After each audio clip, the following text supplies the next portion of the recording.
La siguiente es una producción de Voces Ciudadanas Radio. Voces Ciudadanas. Son las 4:01.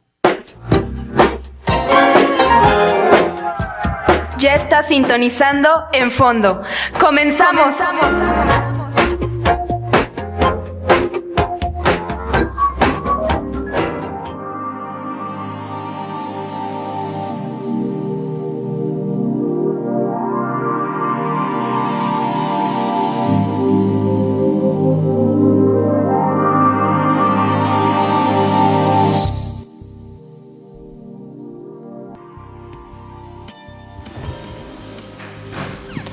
Hola, ¿qué tal?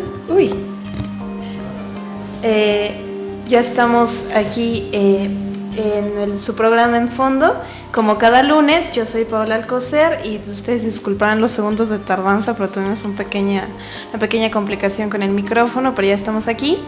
Hoy, lunes, estamos a 23 grados centígrados, hace sí un poco de calor en las calles, la verdad, pero bueno. Vamos a empezar a mandar saludos porque me da mucho gusto que siempre ya haya gente escuchándonos. Quiero mandar un saludo a Yoral, al patrón, a Bobby Driver Ávila, a Julia Gómez, a Noemí Santos, a Griselda Manríquez, a Mine Lem, Estrellita Flower, a la doctora Karen Carmona, a Gaby Uribe, a Araceli Campos, a Estela Ramos y a Mercedes Espinosa. Todos ustedes, muchas gracias por estarnos escuchando. Y bueno, vamos a empezar el día de hoy, como siempre, con la cartera cultural. Lo que tenemos esta semana de interesante, por supuesto, es que esta semana es semana de Noche Museos. Entonces, cada museo tiene una oferta cultural específica. Y bueno, para que chequen más o menos lo que está ahorita, el Museo del Chopo tiene este miércoles 29 de octubre, en punto de las 6:45, un recorrido guiado con el curador de la exposición Horror en el Trópico. Por supuesto, todas estas son actividades de entrada libre. El INA, en el Museo Nacional de las Intervenciones, se espera unas actividades especiales por el Día de Muertos. El Palacio de Medicina tiene en sus noches de museos Armonía Nocturna, que es un recorrido por el palacio y un concierto de Aushmat Tanoi, y la entrada es completamente libre. También en otras instituciones tenemos que la Fundación Sebastián tiene las exposiciones de María Ángeles Chávez, La Venus de Fisis, y Identità Transitorie de Francesca Dalla Veneta, que es una presentación del catálogo y una visita guiada con esta artista. La Fundación Sebastián se encuentra en la Avenida Patriotismo, en la colonia San Pedro de los Pinos. También tenemos el Museo del Juguete. El Museo del Juguete, por supuesto, también tiene su noche de museos y es apta para todas las edades, para los que también quieren llevar a sus pequeños a esas actividades especiales que se hacen los miércoles. El Museo Indígena también tiene una actividad de presentar el ritual de Chantolo, que está ahí por enfrentito de Tlatelolco, este museo. También, si quieren encontrar ofrendas, exposiciones, festival gastronómico y mucho más, en el ex convento Regina Coeli, no se lo pueden perder. Este evento sí tiene costo, tiene 60 pesos por entrada general, pero está al 2x1, así que también no es tanto pretexto. También los visitamos al Museo de la Ciudad de México, que tiene folclore, danza contemporánea y video mapping a partir de las 18 horas. El Museo de Chocolate, también para los amantes de este manjar, tienen una conferencia exposición que se llama Las Hijas de Terracota, el miércoles en punto de las 19 horas, perdón.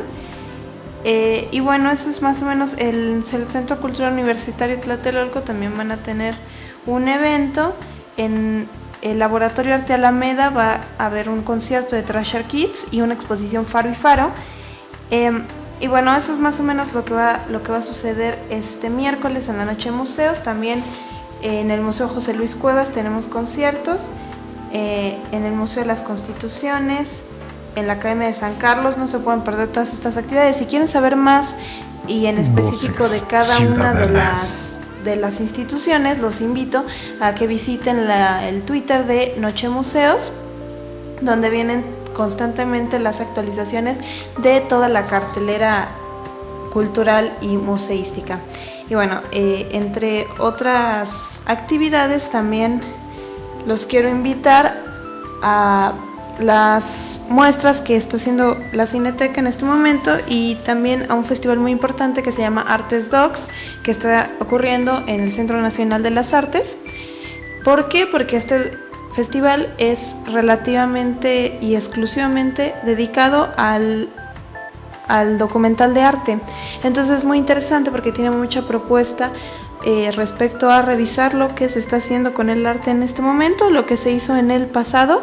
Entonces de verdad los invito a que revisen este festival que se llama Artes Docs, que está en el Centro Nacional de las Artes. También, por supuesto, pues ya sabrán que con esta festividad tan antigua, ¿verdad? Y tan mezclada ya de lo que es el Día de Muertos, hay un montón de actividades en Azcapotzalco para los que viven en el norte y que luego nos quejamos de que la oferta está un poco centralizada. Les recomiendo que visiten ¿cómo se llama? Perdón, este parque Tezosomoc, gracias. El Parque Tezosomoc, que va a tener varias actividades y que se ha distinguido por tratar de llevar esta oferta cultural a esa parte de la ciudad. Pero también los quiero invitar que el Museo Nacional de Culturas Populares va a tener su jornada cultural de Día de Muertos, que va a estar desde mañana hasta el domingo, donde va a haber expovenda, altares, música, teatro y talleres, todo lo referente a este Día de Muertos. También, pues claro que La Llorona va a estar en el embarcadero de Cuemanco hasta el 23 de noviembre. Entonces, para quien se quiera llevar un sustito, ¿no?, se puede ir a dar una vuelta ahí por Xochimilco a ver a esta Llorona. También tenemos la segunda exposición de Catrinas, ahorita está haciendo y va a ser hasta el 2 de noviembre, donde va a haber ofrenda de muertos, artesanías y actividades también para los que les gusta el tango. Este miércoles va a haber una exhibición de Karina Guillén y Ernesto Candal. Ernesto Candal es un excelente bailarín de tango que tiene 20 años bailando y que además ha sido jurado en el Campeonato Mundial de Tango. Él va a estar bailando junto a Karina Guillén, que es una excelente bailarina, y van a estar dando una exhibición este miércoles. Y se les invita a los que quieran participar que lleven una foto de un ser querido al que quieran poner en la ofrenda, y esto es con motivo del Día de Muertos. No hay que llevar disfraz, solo es la foto por si quieren que su ser querido se recordado en la ofrenda. Esto en Milonga Malena, que está en la Fonda de San Ángel, para quien también les guste el tango. Y que también tenemos este fin de semana, vienen 2 bailarines muy muy buenos a dar un curso. Lo pueden checar en la página de Luciano y Alejandra Tango, para que revisen también este curso, que va a estar súper bueno. Pero bueno, también a partir de mañana el Museo Dolores Olmedo nos va a presumir su ofrenda con 20 años de tradición que no se pueden perder. También recuerden que ya se va a inaugurar la tradicional ofrenda de la Universidad del Claustro de Sor Juana, que tiene mucha tradición y es muy importante que la visiten. Todo el mes de noviembre hay entrada libre para cualquiera que quiera visitar esta bella ofrenda. Este año el tema es Octavio Paz, también pensando mucho en que estamos conmemorando este año.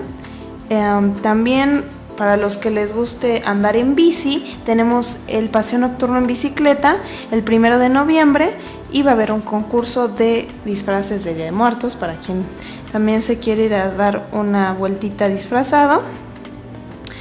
Y bueno, ¿qué tal estuvo el concierto de Rubén Blades en el Cervantino? Qué envidia que no pudimos estar allá.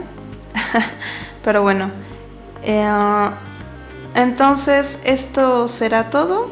ayer tuvo final el 43 Festival Internacional Cervantino, terminó con Rubén Blades y ya está puesto el siguiente festival que hablará de la ciencia y en el arte y el arte de la ciencia, las transiciones que hay.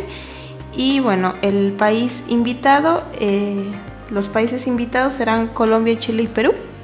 Este año nos tocaron puros latinoamericanos y el estado invitado será Morelos. Así que bueno, eso será todo por la parte de la cartelera cultural. Les recuerdo que visiten siempre las páginas constantemente de Casa del Lago, del Museo de Bellas Artes y todo esto para que no se pierdan las actividades, porque yo les digo unas muy pocas en realidad, porque digo la oferta aquí es tan inmensa que no da tiempo de visitar ni de decir todo lo que podemos ver aquí, pero siempre les recomiendo visitar constantemente las carteleras culturales para que no se pierdan estos eventos. También, por cierto, los quiero invitar a que nos sigan escuchando también los viernes, que estoy compartiendo un programa con una muy querida amiga que también ha venido aquí un par de veces, que se llama Norma Silva. Nuestro programa se llama Profanaciones y está pasando los viernes de 5 a 6 por www.usarradio.net. También para que no se lo pierdan, estamos tratando temas interesantes, estamos teniendo buenos invitados, así que les hago una extensa invitación. No sé cuánto tiempo nos queda.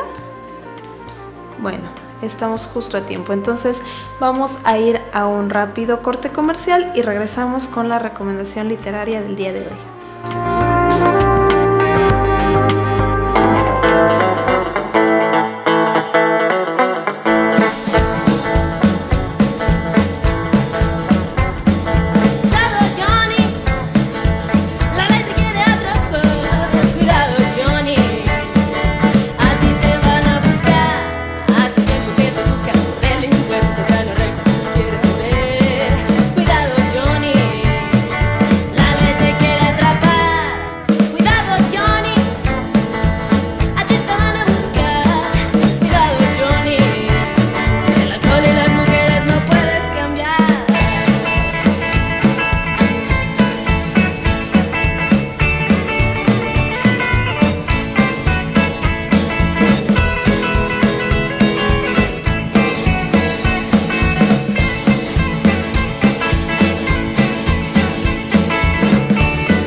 Son las 4:16. Soy Dante Delgado, coordinador nacional de Movimiento Ciudadano. Estoy convencido de que tenemos que contribuir con nuestras ideas, con nuestra visión y con nuestro compromiso a temperar las diferencias de este país y somos fundamentales en el cambio que demanda México. Movimiento Ciudadano.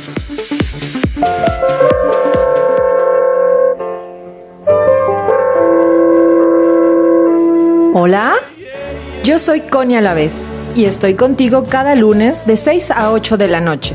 Te espero con ideas, solo por Voces Ciudadanas Radio.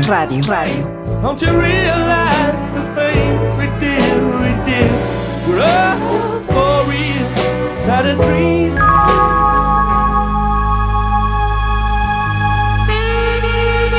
Hola, soy Yvonne Jolín y te invito a escuchar Voces Ciudadanas.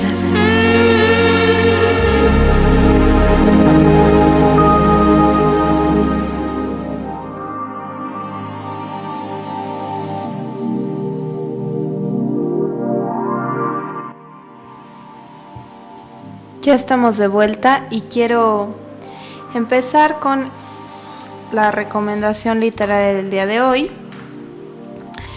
Hoy vamos a hablar de un libro que en realidad es un cuento, pero tiene otros cuentos adentro.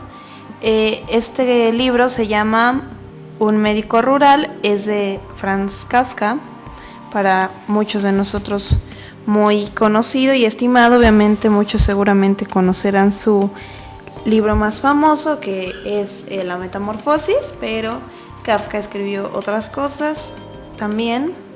Y bueno, les quiero recomendar que descarguen un libro y que lo descarguen específicamente el sitio donde les voy a decir, porque ahí es donde vienen estos otros cuentos. Hay un sitio que ya les he dicho varias veces que se llama Spa eBook, donde pueden descargar un montón de libros completamente gratis. Las ediciones son buenas, claro que son libros digitales, pero están bastante bien traducidos. Las ediciones están bien. Y bueno, aquí en Spa eBook van a encontrar La Metamorfosis y otros relatos. Dentro de ese libro viene un apartado donde viene un médico rural y varios cuentitos, pero bueno, muy específicamente este libro de Un médico rural, o este cuento más bien, es un cuento muy complejo y que ha sido varias veces ya analizado por la pesadilla que representa dentro de este ambiente que crea Kafka. Antes de empezar a hablar de Un médico rural, que voy a hablar un poco de quién es, a fin de cuentas, Franz Kafka, ¿no? Franz Kafka nace en Praga en 1883 y muere en 1924, lo cual obviamente nos habla de una transición de fines del siglo XIX a principios del siglo XX muy importante. Entonces, él fue un escritor de origen judío, nacido en Bohemia, y que escribía en alemán, justamente, que muy paradójico. Su obra está considerada como una de las más influyentes de la literatura universal y está llena de temas y arquetipos sobre la alienación, la brutalidad física y psicológica, los conflictos entre padres e hijos, y entonces tiene aventuras terroríficas, tiene burocracia, tiene transformaciones raras, ¿no? Como bien podríamos decirlo de La Metamorfosis, o de otro cuento muy bueno que viene dentro de este libro que les estoy recomendando, que se llama Ante la ley. Y esto es porque Kafka tenía muchos problemas con su padre. Fue autor de 3 novelas, que es El proceso, El castillo y El desaparecido. La novela corta, que es La Metamorfosis, y muchísimos relatos cortos. Dejó mucha correspondencia y escritos autobiográficos, lo cual nos permite conocerlo. Y bueno, tenía una influencia fuerte del existencialismo y del expresionismo. Incluso hay gente que lo ha llegado a comparar con el realismo mágico. Pero bueno, estudiosos de Kafka discuten, ¿no?, cómo interpretar al autor, pero a fin de cuentas hay muchos escritores que se influenciaron gracias a Kafka, que por ejemplo podemos encontrar a Sartre, a Borges, a García Márquez. Y bueno, les decía que él tenía muchos problemas con su padre porque era originario de una familia rural judía de carniceros, tenían muchos problemas económicos y estuvo él trabajando en varios lados. Y cuando Franz nació, tenía esta familia judía germanohablante, era perteneciente a la burguesía judeo-alemana. Entonces se supone que al principio eran parte de la alta sociedad, ¿no? El padre de Franz siempre fue muy claro en cómo quería que se llevara la educación de su hijo, y entonces insistía en la necesidad del esfuerzo continuo para superar todas las dificultades de la existencia, ¿no? Pero era muy autoritario y muy prepotente hacia sus hijos. La madre quedó pues en un aspecto secundario respecto a lo educativo. Entonces, bueno, algo que sucedió fue que él, que era el mayor de los 6 hermanos, dos de sus hermanos murieron a los 15 y 6 meses de edad, antes de que él cumpliera los 7 años. Tuvo 3 hermanas y cuando llegó la ocupación de Checoslovaquia, los nazis se llevaron a las 3 hermanas a un gueto y luego a una de ellas la llevaron a un campo de concentración y luego terminó en Auschwitz, donde murió en las cámaras de gas, igual que otras 1.318 personas, y también las otras hermanas perecieron en el Holocausto. Aquí tengo a Kafka. Entonces, imagínense, ¿no? Claro que todas estas relaciones que tuvo con sus hermanos, que a fin de cuentas todos murieron, pues constituyeron una experiencia singular en la formación del carácter de Franz, porque en un momento, de hecho, cuando se mueren sus 2 hermanos, él se sintió un poco culpable porque estaba un poco celoso, tenía 7 años y tenía muchos celos, entonces como que él deseaba que desaparecieran y bueno, sucedió, ¿no? Entonces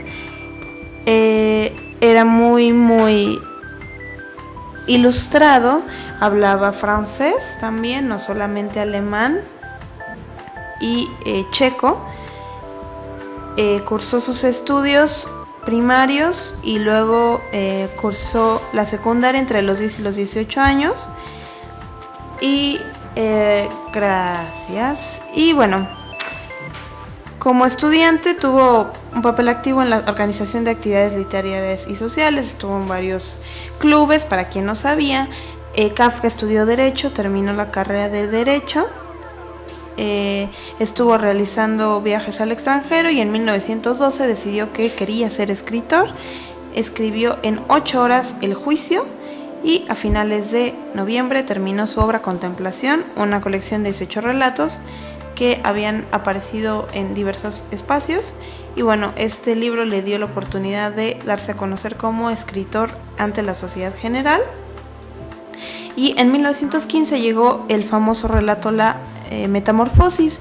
En 1917 se le diagnosticó tuberculosis y bueno, obviamente tuvo que quedar convaleciente, y en 1919 terminó los 14 cuentos fantásticos que componen Un médico rural, que es el que les estoy hablando en este momento.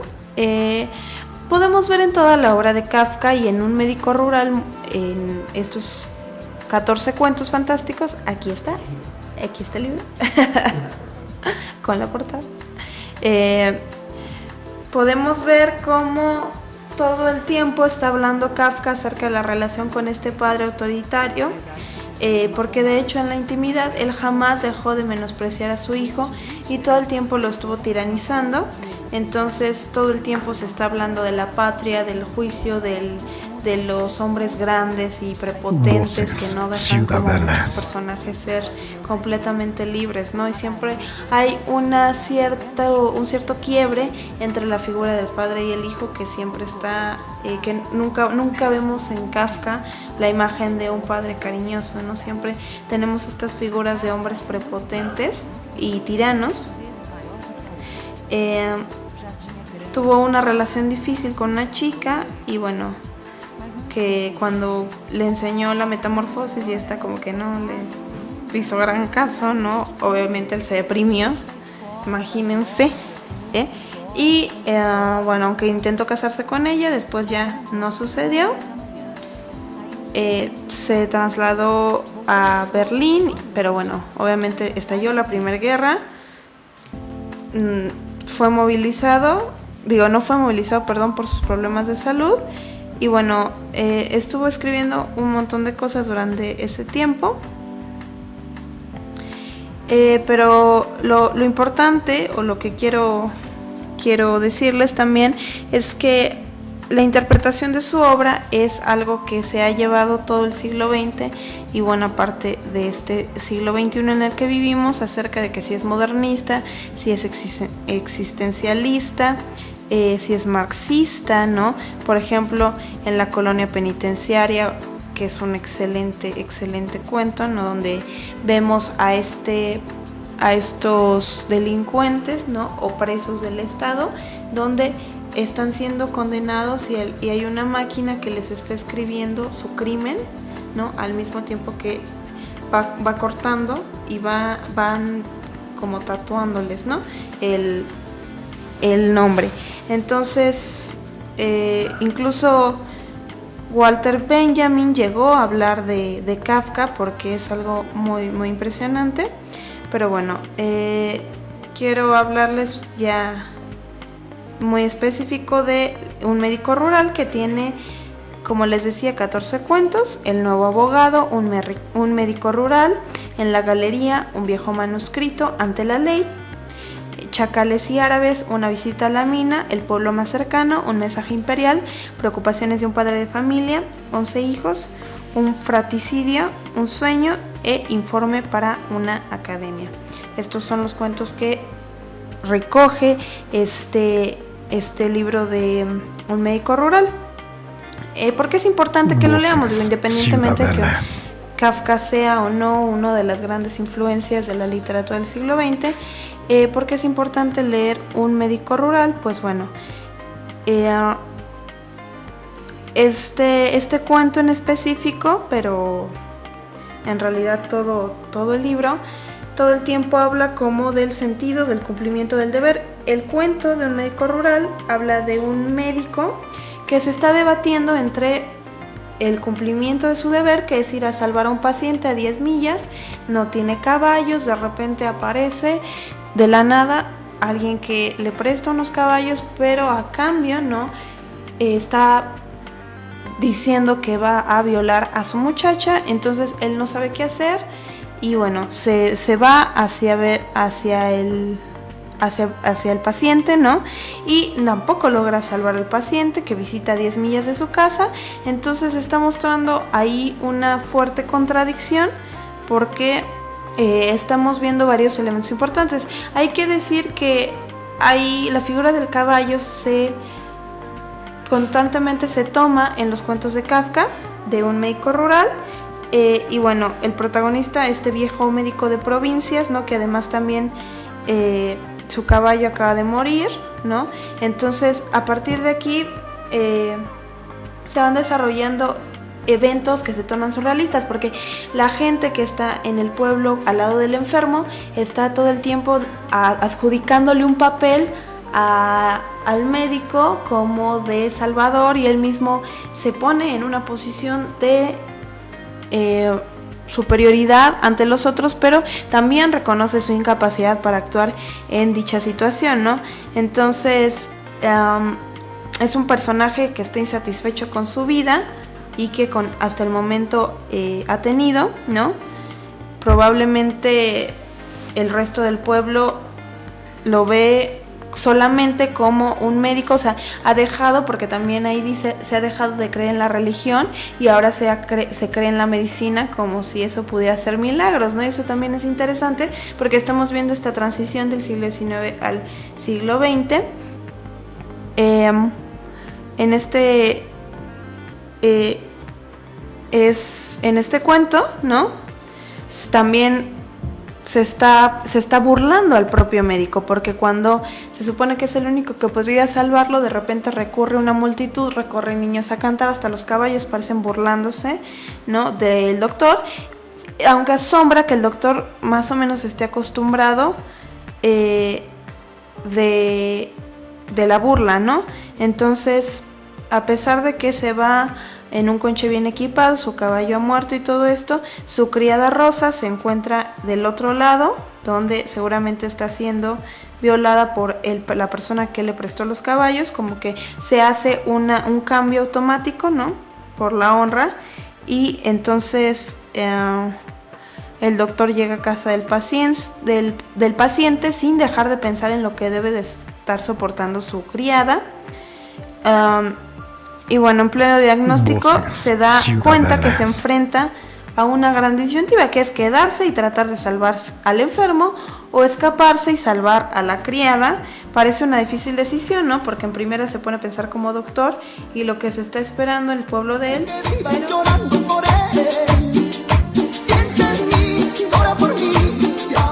¿Qué tal, amigos? Nosotros somos el grupo Mojado y les mandamos un saludo a Voces Ciudadanas.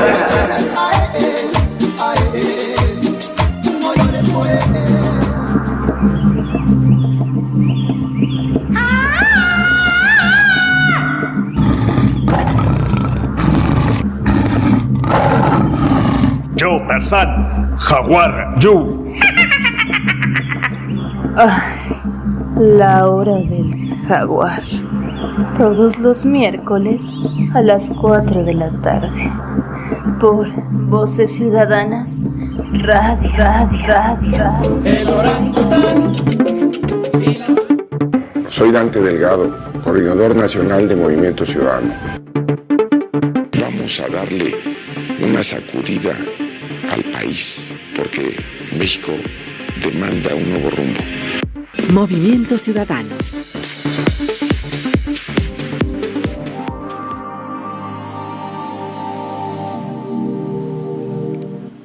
Hola, ¿qué tal? Ya estamos de vuelta y quiero recordarles las redes sociales. Nos pueden encontrar en Facebook como www.facebook.com/enfondovocesc y en Twitter me pueden encontrar como Paola Alcocer con C. También les recuerdo las redes sociales de el otro programa de radio que es www.facebook.com/profanaciones radio y en Twitter nos pueden encontrar como Profanaciones. Y bueno, también le quiero mandar un saludo a Norma Silva, que me da mucho gusto que me esté escuchando, porque justamente hoy vamos a hablar de un tema que ella conoce muy bien y que le agradezco profundamente que me haya compartido hace ya un par de años este texto. Hoy vamos a hablar de la prostitución en la Edad Media y la prostitución contemporánea. Sabemos, o más bien hemos escuchado, ¿verdad?, que la prostitución es la profesión más vieja del mundo, ¿no? Pero justo en la Edad Media es una etapa donde la moral cristiana se está configurando y también recordemos que, bueno, muchos de esos pensamientos, aunque curiosamente se mantengan hasta hoy en día, la prostituta obtiene un papel específico en la sociedad justo en la Edad Media. Entonces existe un paralelismo, yo creo que más que un contraste, entre la prostitución de la Edad Media y la actual, obviamente con sus especificidades, ¿no? Pues obviamente el hecho del cambio del sistema económico y de otras variantes, ¿no? También la era de la reproductibilidad y todo esto cambia completamente la prostitución, pero hay unos aspectos muy específicos que creo que se mantienen, y es que existe una diferenciación obviamente entre las mujeres que cumplen un papel en el hogar, ¿no? O cumplen ahora un papel en la academia, cumplen un papel en la oficina, ¿no? Sin embargo, siempre hay una diferenciación, una exclusión entre las mujeres que también trabajan vendiendo el cuerpo en las calles. Cuando estaba la temprana Edad Media, ¿no?, estaba una naciente crisis económica, ideológica y demográfica, que son precisamente las mujeres quienes inician la evangelización de su familia, ¿no? Entonces, porque en el Estado romano las mujeres desde niñas eran abandonadas, y con el cristianismo el respeto a las mujeres, a los niños, a las niñas y a los esclavos aumenta. Entonces la mujer va obteniendo un valor distinto, pues ahora colabora con las labores sociales, participa en la vida eclesiástica. Claro que no es como que se independice, ¿no?, sino que en realidad por lo menos tiene un pequeño campo de acción. Voces Entonces ciudadanas. las vírgenes obviamente son puestas en un gran pedestal porque representan el control de sus cuerpos, el control del deseo. También pensemos que en la Edad Media estamos viendo que las mujeres son vistas como algo demoníaco, ¿no? Algo que incita a los hombres, un monstruo que se desangra, ¿no?, y que no muere.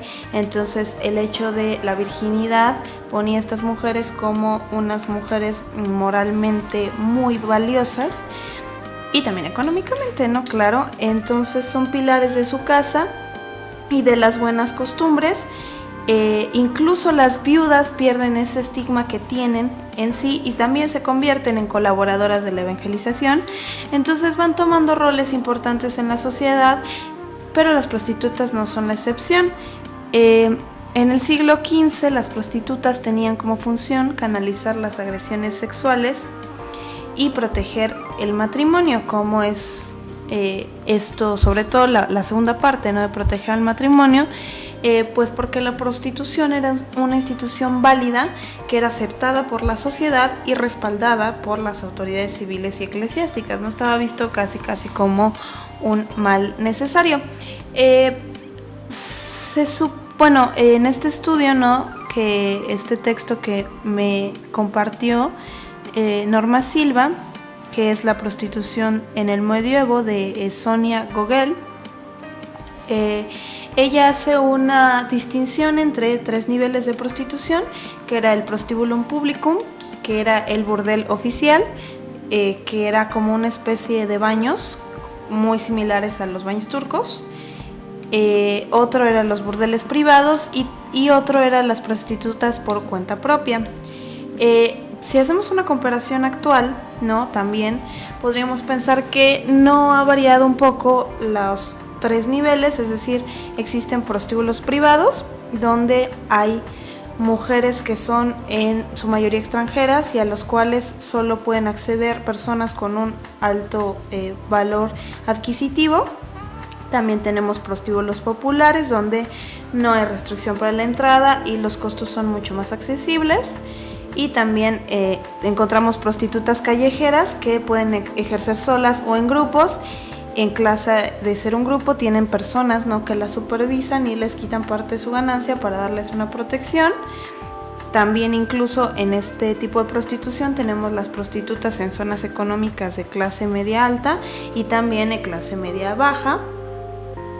Y ahora se ha desatado un fenómeno muy particular que son también las prostitutas virtuales, las prostitutas web, que ofrecen distintos servicios, ya sea desde webcam hasta encuentros personales, y estas pueden variar en los costos desde páginas que ofrecen servicios gratuitos hasta acompañantes calificadas para altos funcionarios. Todo esto, obviamente, el hecho de que entren las redes sociales y que entren las páginas web al servicio de la prostitución también elimina varios intermediarios y permite que sea algo mucho más directo, por así decirlo. Entonces, eso es como lo que podemos ver más o menos dividido en la prostitución actual. Entonces, obviamente que, como les decía, el sistema económico ha cambiado también la forma de consumir la prostitución y de ver la prostitución, pero en realidad como la división de los tipos de prostitución es muy similar a la que existía en la Edad Media. Pero el problema, por ejemplo, o no sé si es un problema, pero la situación es que la regulación que se tiene, ¿no?, de la prostitución en la Edad Media muy diferente, porque está todo completamente controlado y en el medioevo, por ejemplo, la prostitución, como les decía, es un medio de canalizar la violencia sexual en la vida urbana. Existían violaciones colectivas por grupos de jóvenes frustrados por la posibilidad de conseguir una mujer joven, porque obviamente las mujeres en ese tiempo eran casadas por una especie de compraventa, un contrato, ¿no? Entonces solamente se casaban con hombres que ya estaban más grandecitos, que tenían un mayor poder adquisitivo y que podían ofrecerle al padre de la mujer en cuestión beneficios como ganado o tierras, lo cual los chavos no podían todavía dar ese tipo de beneficios. Entonces se organizaban en grupos de hombres jóvenes que no tenían ni dinero ni mujeres.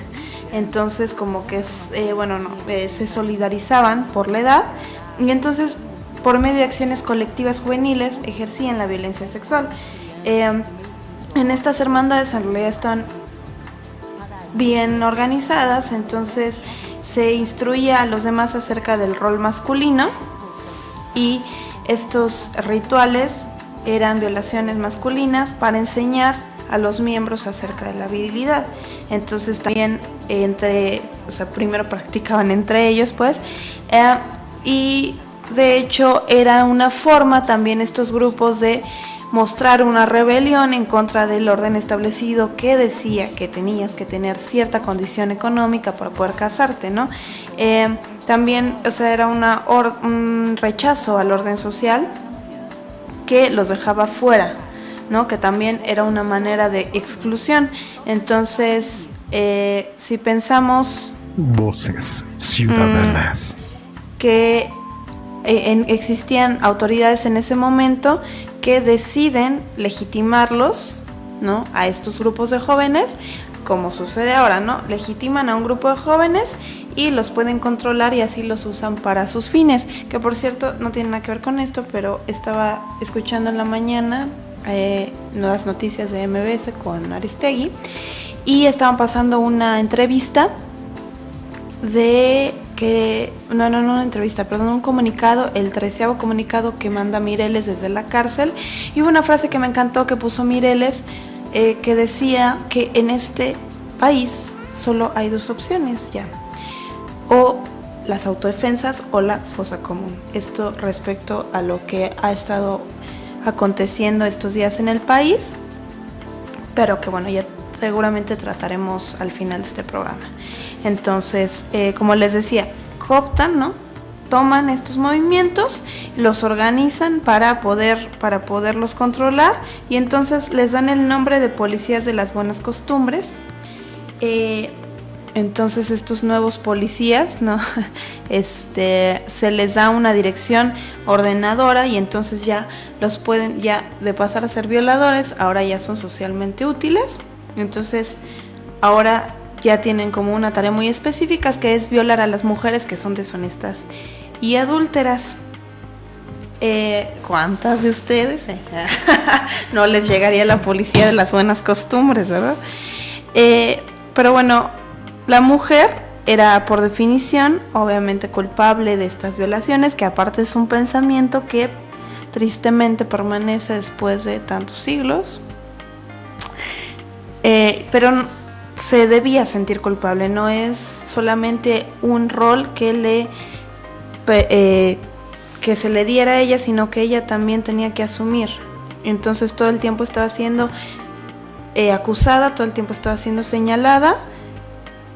Y le quiero mandar un saludo a Norma Silva, que me está ahí compartiendo.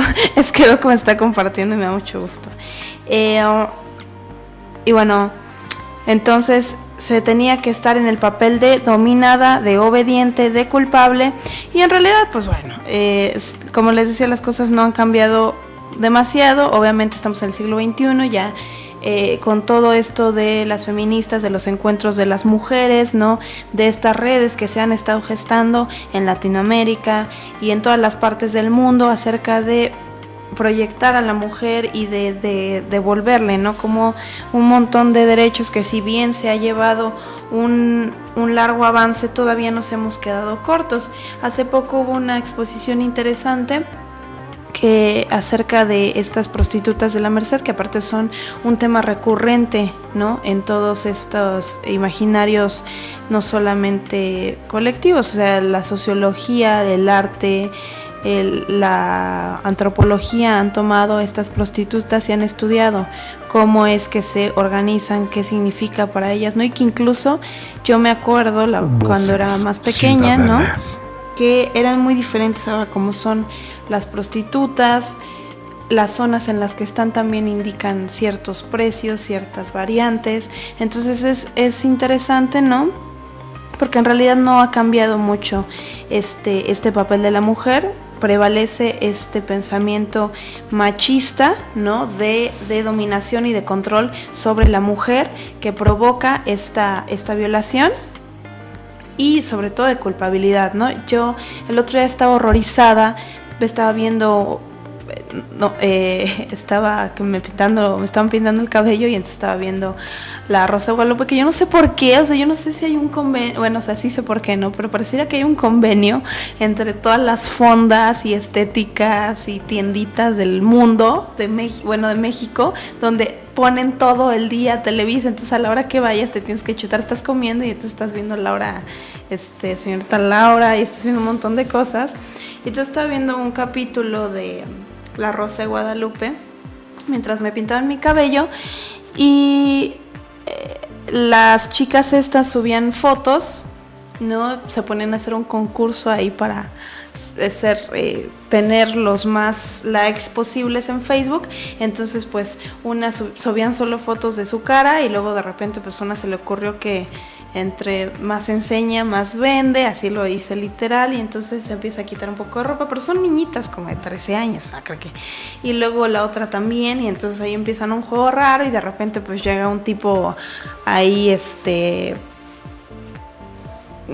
pedófilo, y entonces la contacta una, la secuestra, la viola, y la otra pues ayuda a salvar a su amiga, y bonito todo, ¿no? Pero hay una parte que me llama mucho la atención y que la verdad es muy, muy preocupante, que es que menciona en este programa de televisión, que se menciona así textual, lo que pasa es que ellas lo provocaron porque tienen que andar enseñando, ¿no? Y entonces todo el programa se trata acerca de una elección moral de no enseñar el cuerpo y de evitar ese tipo de cosas porque los enfermos están por allá afuera, lo cual me parece profundamente grave, porque no se trata de que uno provoque o que uno tenga que estar tapando o enseñando el cuerpo. En realidad todos los procesos del cuerpo son muy complejos, y el cuerpo por sí mismo no debemos de pensarlo como algo satanizado, ¿no? Sino que debemos poder transitarlo libremente, sin pensar que obviamente el hecho de desnudarse de cierta forma o de tomarse ciertas fotos o de usar cierta ropa está respondiendo también a categorías machistas. Tampoco debemos olvidar que no debemos ceder ante esa culpabilidad o ante esos reclamos del hombre de decir que tú tuviste la culpa por estarme provocando, ¿no? Entonces en realidad no estamos tan lejanos de la Edad Media a lo contemporáneo. Pero bueno, regresando un poco a la Edad Media y la prostitución, ha prevalecido este estigma social hacia las prostitutas. Incluso podemos ver estas chicas, ¿no? Que son edecanes, que están sufriendo, ¿no? Todo el tiempo, no sufriendo, digo, están siendo objeto pues de esta objetivación sexual, que pues también refiere a lo mismo, ¿no? El hecho de que trabajes de cierta cosa, tengas cierto cuerpo, y que también hasta qué punto uno es consciente de cómo está siendo tomada por los demás. Porque yo me acuerdo que hace poco había una noticia de un edecán que le pusieron un código QR, ¿no? en las nalgas, y entonces el vestido no estaba muy entallado, y para poder ver el código, bueno, lo tenías que escanear con tu celular, lo tenías que acercar a las pompas, y entonces ellas decían, pues yo no le veo nada de malo, es un uniforme. Y entonces la mitad de la gente que estaba opinando decía que eso era indignante, que no tenían por qué, que era una objetivación y una falta de respeto hacia el cuerpo de ellas muy claras, cuando ellas no estaban asumiéndolo de esa forma. Entonces también tiene que ver el papel que asume la mujer en la sociedad, o hasta qué punto está consciente de dónde la están posicionando. Un montón de casos ahí, por cierto, si pueden checar ahí luego la página de las publivíboras, que tienen muy buenos ejemplos acerca de cómo la publicidad todo el tiempo está usando a la mujer, ¿no? Como formas de vender, pero una forma muy sexual, muy evidente. Y entonces hay campañas que incluso son retiradas porque es brutal, ¿no? El hecho del uso de la mujer. Pero bueno, entonces hay una estigma social hacia las prostitutas, ¿no? Pues en la Edad Media, después de ser violadas, debían de permanecer en el prostíbulo hasta la edad de 30 años, en una especie de penitencia por haber causado esta falta sexual. Después de dicha edad, la mujer podía reintegrarse a la vida normal, casarse, tener hijos, y hasta tenía el derecho de pagar el diezmo a la iglesia. Entonces, incluso, bueno, aquí en realidad las cosas eran mucho más claras, ¿no? En la Edad Media tenían esto mucho más sistematizado. Podemos ver muchos ejemplos, digo, documentales sobre la prostitución sobran, pero aquí muy específicamente se sabe, ¿no?, de mujeres que tienen esta doble vida donde se esconden para poder trabajar, ¿no?, de esta deshonrosa profesión, y es bastante difícil reintegrarse a la vida social cotidiana, ¿no? Muchos casos, ¿no?, de mujeres que son descubiertas en ciertos prostíbulos, ciertos espacios donde les cuesta mucho trabajo aceptar o poder decir en voz alta a lo que se están dedicando, y se adquiere como un peso muy grande, ¿no? Entonces se va dividiendo una especie de día y noche, ¿no?, de oscuridad y luz, algo así como lo que decía Nietzsche, ¿no?, de lo apolíneo y lo dionisiaco, ¿no? Muy, muy específico. Entonces, bueno, en la Edad Media las prostitutas llevaban cintas e insignias para distinguirse de las mujeres honorables, y no estaba permitido usar adornos y vestidos de las mujeres que eran decentes. Entonces, también vemos una notable diferenciación física y espacial, pues debía protegerse el honor de las mujeres del Estado. Entonces vemos un espacio de exclusión constante que nos está recordando que ellas son mujeres de la calle, ¿no? Que es algo que también pasa en este momento. Las prostitutas tienen un espacio muy específico donde pueden accionar y donde no pueden distinguirse, ¿no? Donde no pueden igualarse a una mujer regular, no digamos decente, ¿no? Porque tampoco estamos para hacer juicios así, pero sí es muy evidente en esos espacios físicos donde están las prostitutas. Ya sabemos zonas de la ciudad, ya sabemos espacios para ellas y ya sabemos cómo se visten. Seguramente no, si no usaran ciertos artefactos, ¿no?, como lo explicaría también Baudelaire en algún momento, no podríamos distinguir bien a bien que son prostitutas. Entonces todo el tiempo estamos viendo esta línea que nos está separando, ¿no? Entonces esta diferenciación está vigente, ¿no? También no solamente antes era una cuestión de Estado, ahora también es una distinción que las prostitutas escogen a veces. Y como les decía, Baudelaire en la modernidad hace una descripción precisa de las extravagancias de estas mujeres que invitan al que pasa a caer en sus redes. Esta es una descripción del siglo XIX, por supuesto, pero creo que viene bien al caso. Voces ciudadanas. Que dice así: un fondo de una luz infernal, o sobre un fondo de aurora boreal, sobre esos fondos mágicos que imitan diversamente los fuegos de Bengala, surge la imagen variada de la belleza equívoca. Aquí majestuosa, allí ligera, unas veces esbelta, escuchimizada incluso, otras ciclopea, a veces pequeña y chispeante, otras pesada y monumental. Ha inventado una elegancia provocadora y bárbara, o bien busca, con mayor o menor acierto, la simplicidad en uso en un mundo mejor. Avanza, se desliza, danza, gira con su peso de faldas bordadas que le sirve a un tiempo de pedestal y de columpio. Asesta su mirada bajo el sombrero como un retrato en su marco. Representa bien el salvajismo en la civilización. Tiene su belleza que le proviene del mal, siempre desprovisto de espiritualidad, pero en ocasiones teñida de una fatiga que imita la melancolía. Esto es lo que dice Baudelaire cuando retrata a estas mujeres de la calle. Pero vamos a ir a un rápido corte musical y regresamos.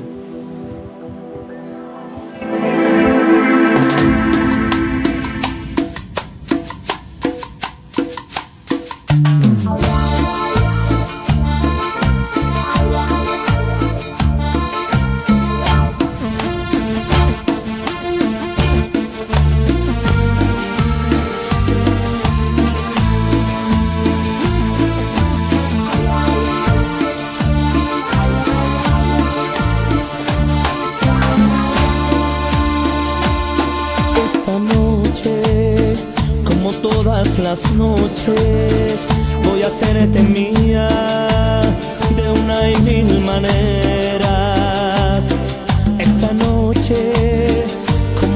todas las noches, entre mis fantasías, encenderé mi hoguera y olvidaré que es un pecado mortal, que la mujer de un amigo se debe respetar.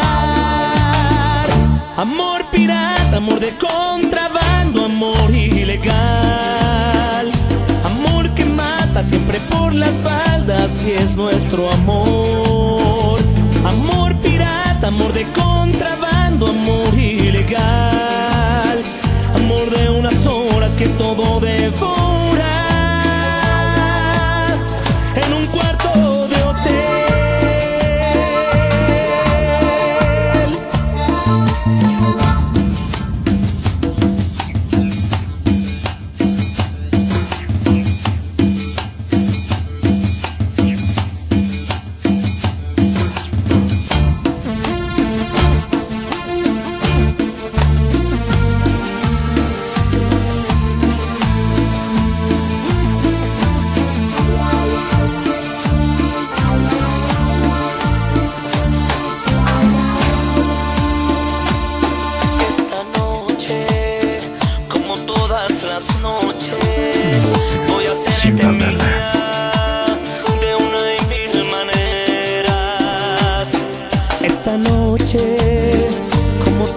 Las noches, entre mis fantasías, encenderé mi hoguera y olvidaré que es un pecado mortal, que la mujer de un amigo se debe respetar. Amor pirata, amor de contrabando, amor ilegal, amor que mata siempre por la espalda, si es nuestro amor. Amor pirata, amor de contrabando. Ya estamos de vuelta y perdón, es que estamos teniendo como un par de complicaciones aquí con los micros. Quiero mandar un saludo a Mónico Prieto Ancona, a Rafa Nieva, a Arturo Nieto Salinas, a Gerardo Manjarres, a Mar Pacheco, y también hacerles una invitación que me parece bastante, pues no sé, de espanto, porque los Amigos de la Bestia, que es un club de motoqueros, ¿no?, invita a los niños. Nos están haciendo la invitación. Soli nos hace la invitación para que vayan el 1 de noviembre en punto a las 6 de la tarde a la Colonia Estrella, al Parque Los Cocodrilos, para los que viven por allá por el norte, para que van a hacer un par de actividades ahí con los niños. Esperemos que nada satánico. Entonces los invitamos. Y quiero leer un comentario que habla del que nos escribe Norma Silva, como siempre agradeciendo sus opiniones.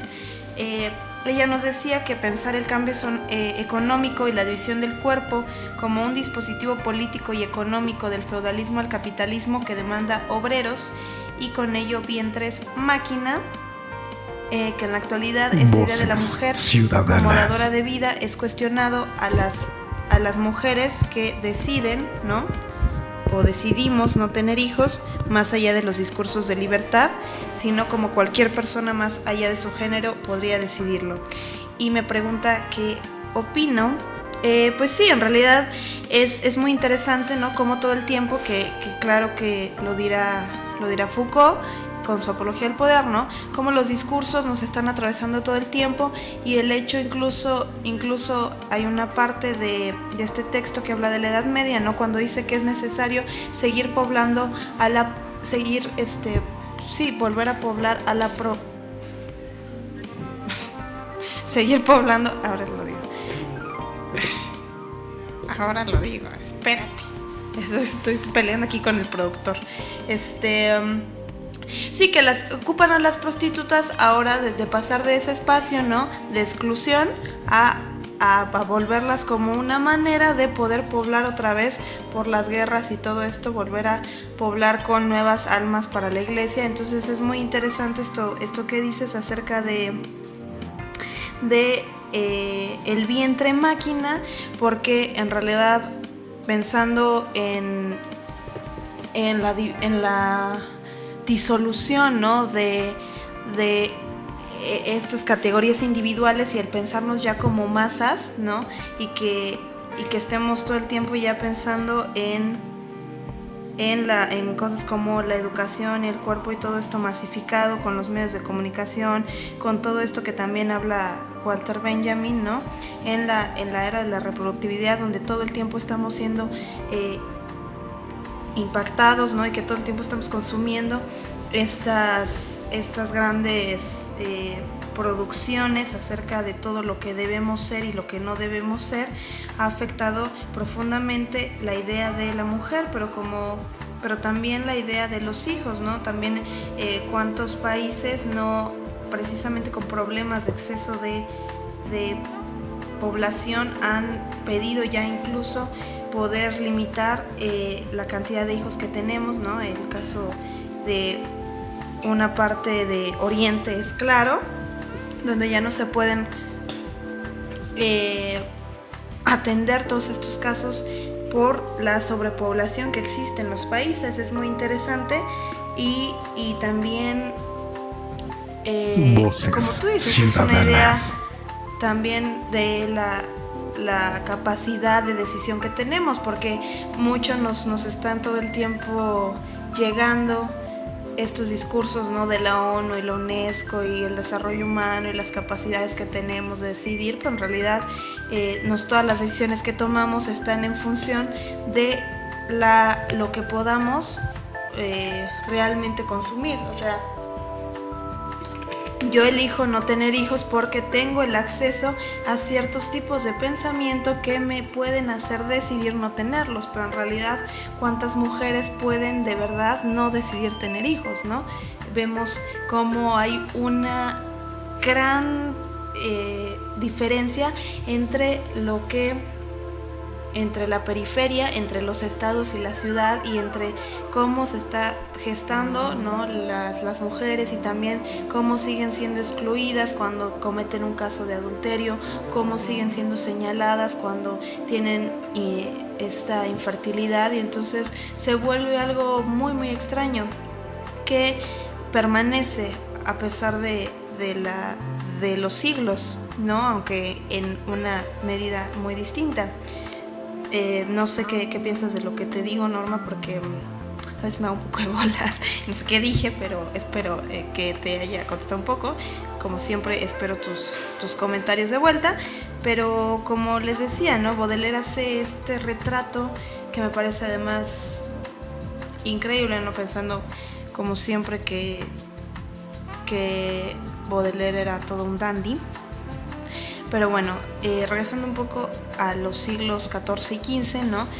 Las pestes, las plagas y las guerras debilitan las estructuras sociales, y entonces existe una profunda crisis por las luchas civiles, ¿no? Disminuye la población cristiana, que era lo que le estaba comentando, y que Norma además ya lo sabe, ¿no? Que esta población queda indefensa ante las invasiones turcas y musulmanas. Entonces la iglesia cristiana observa estos peligros reales y entonces hace una exaltación del matrimonio y un énfasis en la educación de los hijos. ¿Por qué? Porque pues es muy necesario poblar la cristiandad, y entonces en ese momento existen 3 delitos contra natura, que son la sodomía, la masturbación y la continencia. Entonces debido a que ya que tenemos el permiso, ¿verdad?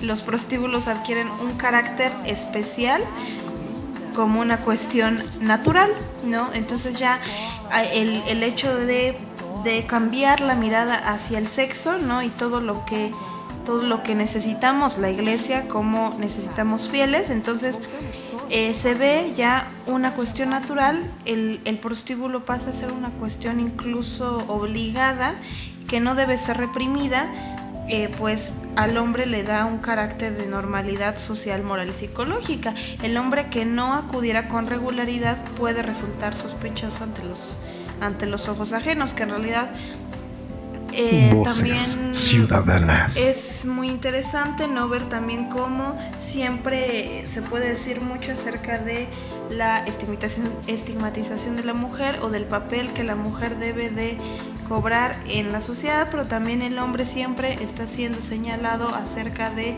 que debe primar su deseo, ¿no? En él. Entonces el hombre siempre está categorizado como un animalito que no puede controlarse más que por una de sus cabezas, ¿no? Entonces todo el tiempo está siendo orillado y todo el tiempo se le pide, ¿no? Que tiene que desear a la mujer y tiene que verla y tiene que dejarla en un lugar muy específico e incluso clasificar a las mujeres, ¿no? Entre las prostitutas, entre las mujeres decentes, entre las mujeres académicas, entre las mujeres, ahora como decía Norma, ¿no? Entre los vientres máquina, y entonces todo el tiempo se está configurando una idea del cuerpo femenino, pero también el rol masculino de acuerdo a esa idea del cuerpo femenino. Entonces, como les decía,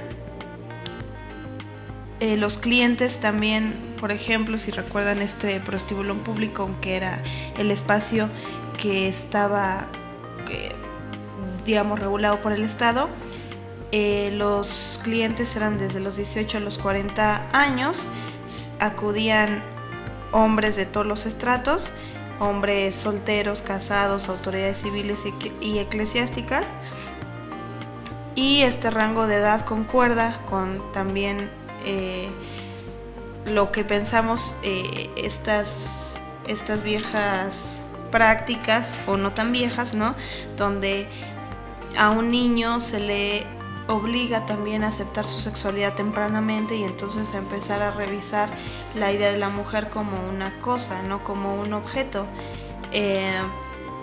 Desde temprano están todo el tiempo los niños siendo ráfaga, ¿no? de estos medios de comunicación y de estas publicidades, ¿no? que inducen también a los niños desde pequeña edad a tomar un rol específico acerca de la sexualidad. Recordemos un montón de publicidad, por ejemplo, de los años 50, donde es muy claro la idea de estas chicas, por ejemplo, pin-up, y que todo el tiempo están rodeados de elementos fálicos que todo el tiempo aparte están como con una gran sonrisa y aceptando abiertamente la penetración. Entonces, y porque además pensemos que, o sea, la publicidad como semiótica, ¿no? Como el lenguaje y todo lo que representa, todo el tiempo nos está recordando este mensaje y esta configuración que debe de tener la mujer. A finales del siglo XV y XVI existía una reciente moral naturalista que también contribuyó al desorden y la corrupción. Había un terrible desequilibrio en los salarios, lo cual pues tampoco está muy alejado, ¿verdad?, de lo que vivimos ahora. Y esto promovió las migraciones del campo a la ciudad. A su vez, estas ciudades se sobrepoblaron, ¿no? Y la prostitución también creció por necesidad económica, lo cual, como pensamos, tampoco es tan distinto hoy en día, porque hay un texto, ¿no?, que habla de la prostitución como una cuestión de género, donde dice que las mujeres, miles de mujeres tienen la necesidad de trabajar, encuentran en la prostitución horarios flexibles y una entrada superior a la que encontrarán en el mercado laboral dada su escasa preparación. La concepción contractualista no interpreta la decisión de prostituirse como una respuesta a la división sexual del trabajo, a la doble moral, al desigual acceso de las mujeres a las oportunidades educativas y a la carencia absoluta de la seguridad social, ¿no? Todos estos elementos que están todo el tiempo apuntándonos a la diferencia que hay entre las posibilidades sociales, que era lo que yo decía hace rato, ¿no? Qué tanta capacidad o qué tanta libertad, ¿no? Porque sí es que se puede hablar remotamente de libertad tenemos acerca de las elecciones, ¿no? Incluso es impresionante ver el disparo del salario por trabajar como edecán o como hostes o como una cosa así, en lugar de trabajar en una oficina. O sea, los salarios son de verdad increíblemente diferentes.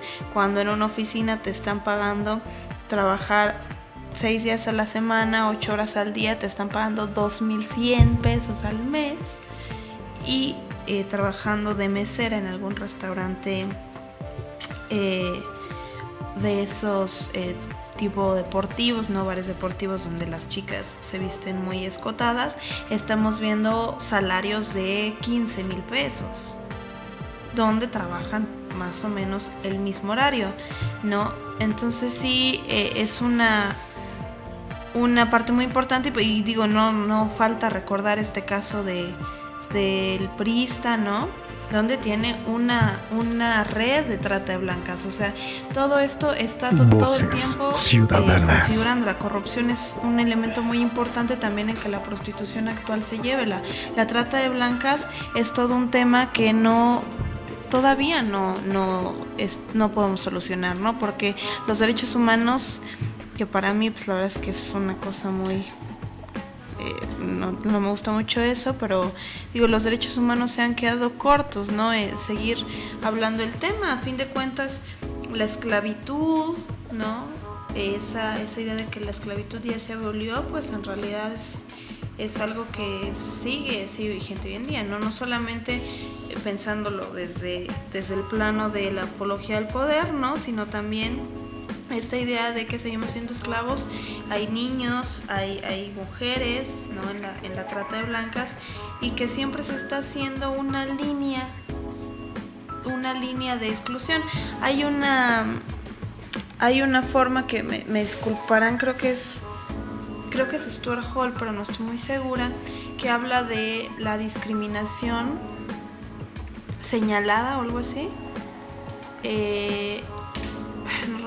No recuerdo el nombre específico, pero habla de que en realidad cuando tratamos de darle voz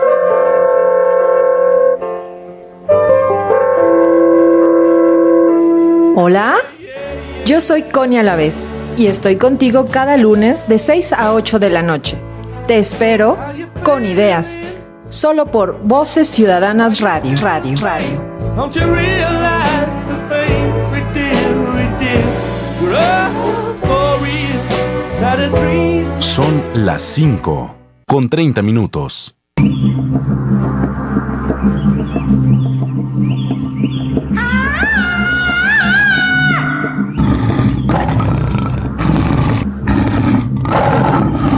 Yo, Tarzán, Jaguar, yo. La hora del jaguar. Todos los miércoles a las 4 de la tarde. Por Voces Ciudadanas Radio.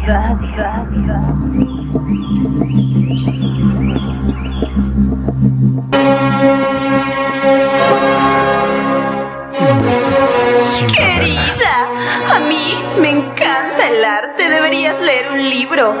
Yo soy pro de la cultura. ¡Ay! ¿Qué es ese ruido tan horrible? La cultura está en todas partes. La cultura está en fondo. Lunes de 4 a 6. Solo por Voces Ciudadanas Radio.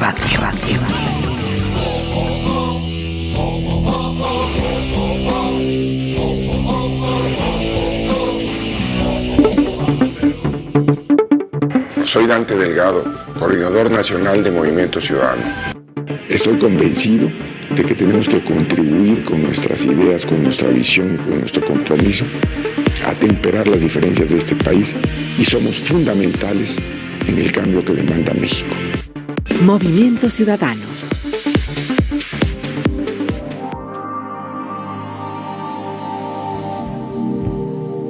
Ya estamos de vuelta y bueno, ya vamos a la última media hora de programa, que rápido se pasan, 2 horas parecen mucho, pero la verdad es que son muy, muy poquito, y más cuando uno es tan hablador. Pero bueno, vamos a ir cerrando. Como les decía, para los que nos sintonizan apenas, ya váyanse porque no escucharon toda la banda, ¿cierto? No escucharon toda la primera parte del programa.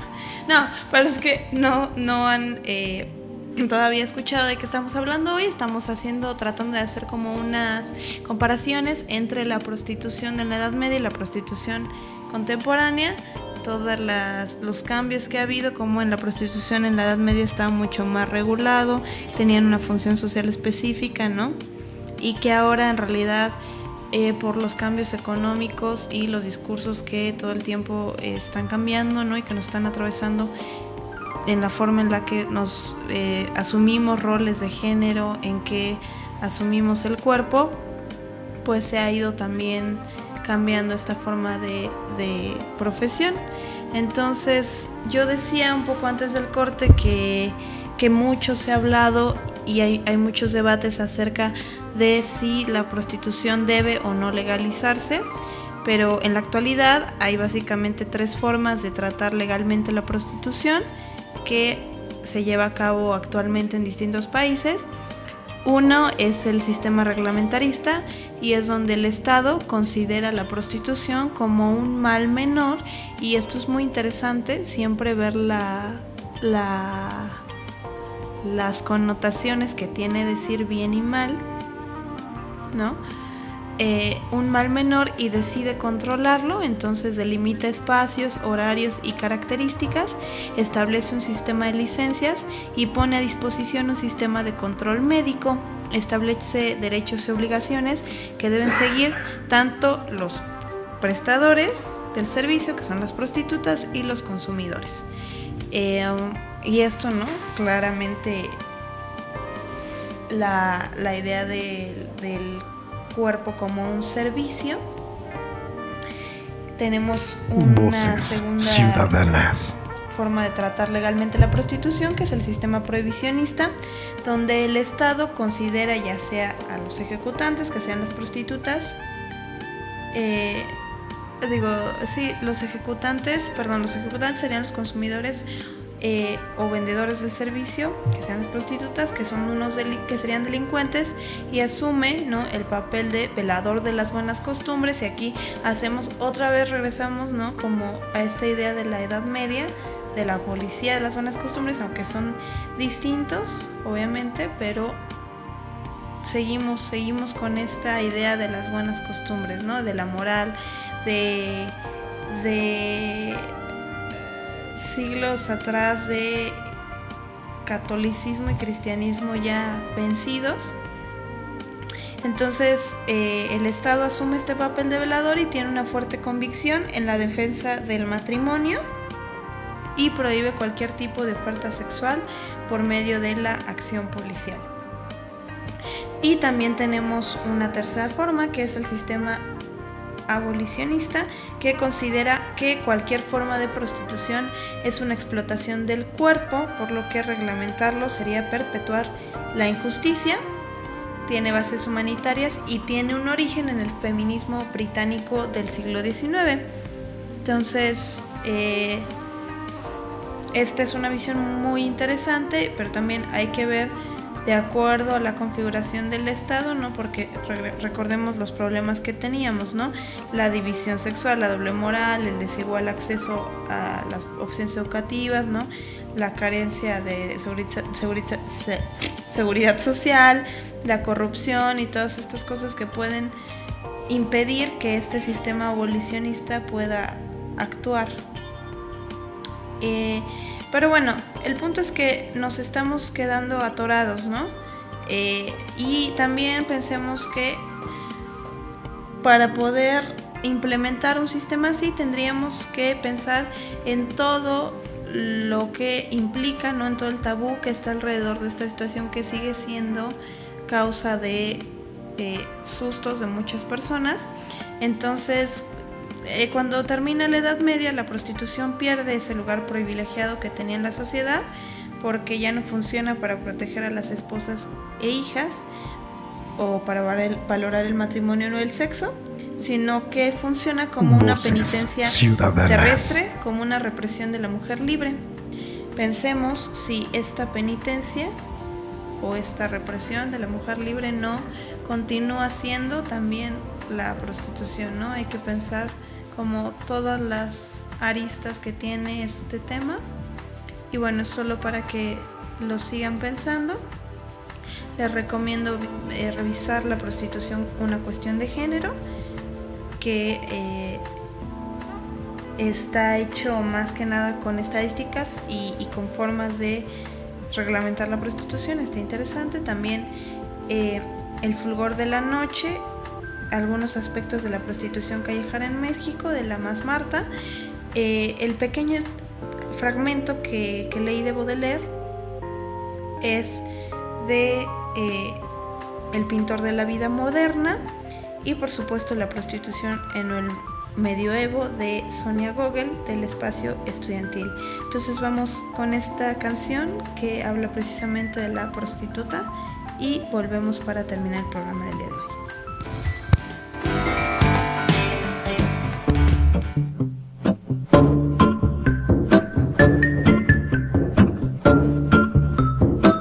Hola, soy Ponchart y te espero todos los jueves de 2 a 4 de la tarde en Trazos y Trozos por Voces Ciudadanas Radio. Now and then I think of when we were together.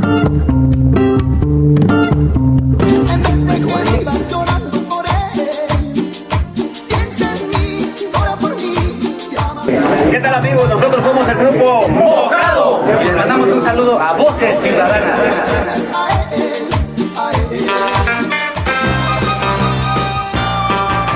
Tú eres parte del proyecto, todos los miércoles de 2 a 4 de la tarde, en Gran Angular. Tu amigo Mauricio Alonso te invita, aquí en Voces Ciudadanas Radio.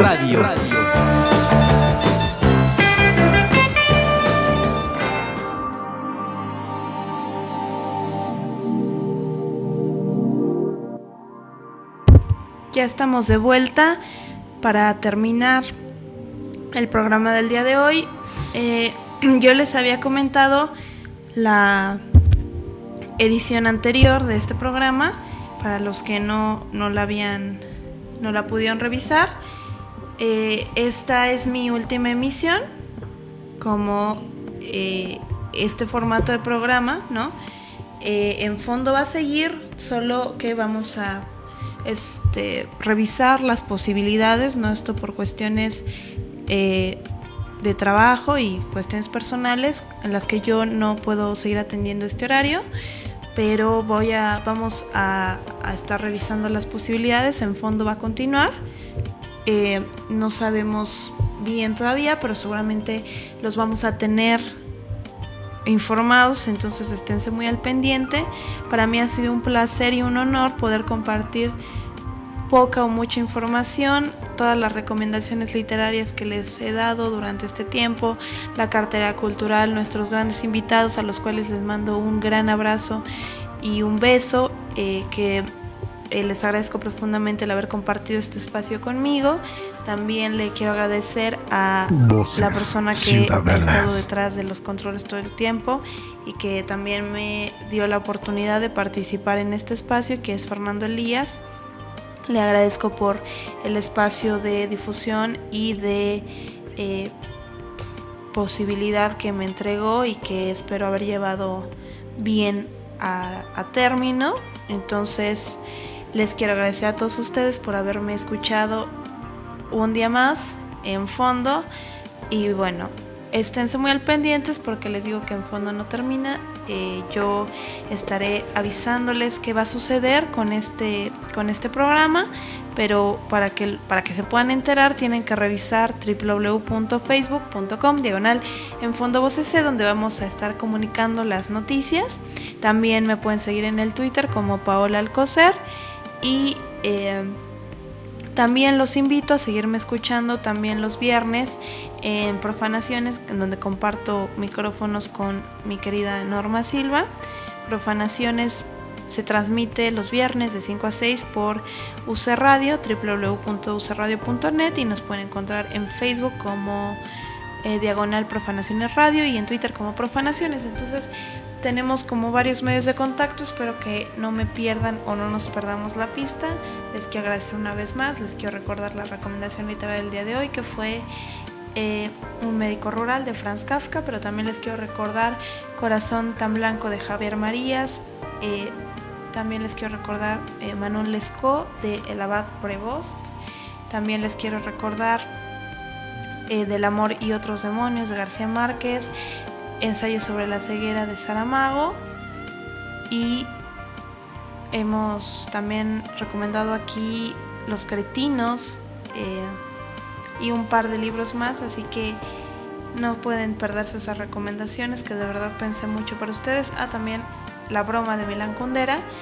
Y también los invito a ver todos los programas pasados para que vean qué increíbles invitados tuvimos aquí. Estuvo Norma Silva, estuvo Freddy Potenza, estuvieron Aires Porteños, estuvieron Marisa Gómez y Laura Vega, estuvieron los chicos de Artist, estuvo Mercedes Espinosa, estuvo Angélica Argüelles Kubli, estuvo DJ Cristian Mezcla, estuvo Mauricio Salvador, estuvo Leonardo Yaotl, estuvo Andrés Márquez con Proyecto Literal y con Deleterio.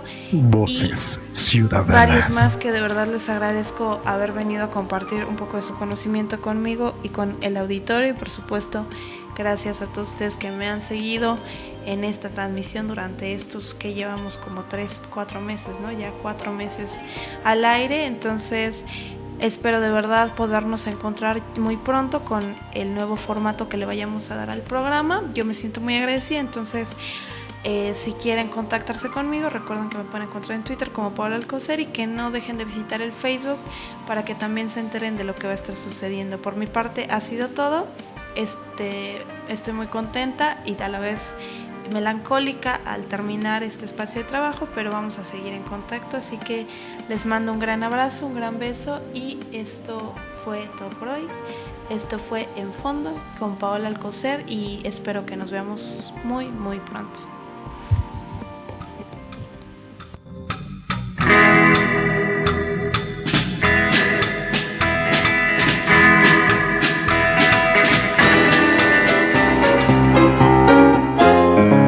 Llegó la despedida, pero sintoniza En Fondo los lunes de 4 a 6 en Voces Ciudadanas Radio.